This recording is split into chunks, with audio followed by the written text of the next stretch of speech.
Hey guys, स्वागत है आप सभी का एक बार फिर से इंग्लिश विद एमके सर की क्लास में। आज की वीडियो में हम फिर लेकर आए हैं दमदार टॉपिक जिसका नाम है भाई साहब रेसिप्रोकल प्रोनाउन। रेसिप्रोकल प्रोनाउन क्या होता है, इसकी परिभाषा क्या होती है, भाई ये कितना इंपॉर्टेंट होता है और कैसे पहचान लेंगे कि रेसिप्रोकल प्रोनाउन है, सब कुछ वीडियो में बात करेंगे। वीडियो इंपॉर्टेंट होगी, चैनल पर आए तो सब्सक्राइब कर लीजिएगा, बेल आइकन ऑन कर लीजिएगा, क्योंकि आने वाली वीडियो को नोटिफिकेशन आप तक पहले पहुंचेगा जब बेल आइकन ऑन करेंगे।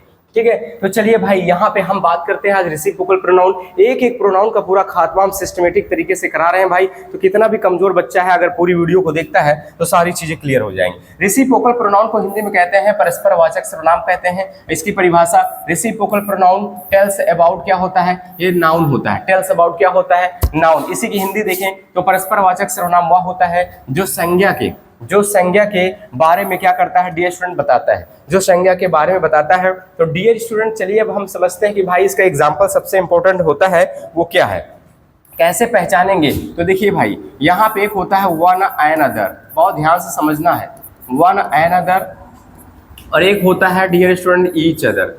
वन एंड अदर एक होता है ईच अदर। ठीक है, अब ये दो होते हैं, यही दो वो होते हैं भाई जो आपका क्या होता है, रेसिप्रोकल प्रोनाउन होता है, जिसे ध्यान से समझना है। रेसिप्रोकल प्रोनाउन में यही दो आते हैं, one and other, each other.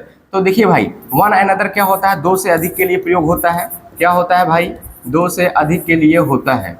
ठीक है, और यहाँ पे जो ईच अदर होता है वो दो के लिए होता है। किसके लिए होता है, दो के लिए। भाई दो लोगों के लिए प्रयोग कर रहे हो तो जो है ईच अदर लगाना है, और दो से अधिक के लिए आपका हो रहा है तो किसका प्रयोग करना है, वन अनदर का यूज करना है। तो डियर स्टूडेंट चलिए हम समझ लेते हैं एक बार फिर से बेहतरीन तरीके से। तो यहाँ पे एग्जाम्पल कैसे बनाएंगे, तो एग्जाम्पल बहुत आसान है। जैसे मैं कहूँ अगर Ram and Shyam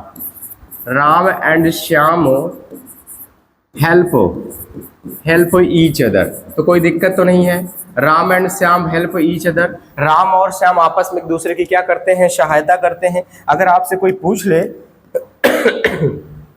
dear students, यहाँ पर आपसे कोई पूछ ले कि भाई यहाँ पे रेसिप्रोकल प्रोनाउन कौन है, तो रेसिप्रोकल प्रोनाउन ईच अदर हो जाएगा। फिर कोई पूछ ले भाई कितने लोग यहाँ पे आ गए, तो राम आ गया, दूसरा कौन आ गया, श्याम आ गया। तो राम श्याम दो लोग आ गए और ईच अदर हो गया भाई, तो ये आपका क्या हो जाता है, रेसिप्रोकल प्रोनाउन हो जाता है। चलिए और एग्जांपल देख देते हैं। ऑल द बॉय, हम ऐसे कर रहे हैं, all the boys help one another. अब कोई दिक्कत तो नहीं है, all the boys help one another. अब यहाँ पे ध्यान समझिए, सारे बच्चे एक दूसरे की आपस में क्या करते हैं भाई, सहायता करते हैं। ऑल द बॉयज मतलब क्या हो गया भाई, दो से ज्यादा हो गया। और कोई पूछिए आपका रेसिप्रोकल प्रोनाउन क्या होता है, तो वन अनदर हो जाएगा डियर स्टूडेंट्स। क्यों, क्योंकि ईच अदर और वन अनदर दो ऐसे होते हैं जो रेसिप्रोकल प्रोनाउन में होते हैं। ठीक है, आई होप आपको समझ में आ गया होगा, इजीली समझ में आ गया होगा। ऐसे लेटेस्ट वीडियो आपको इस चैनल पर मिलते रहेंगे, तो सभी लोग चैनल को सब्सक्राइब कर लीजिएगा।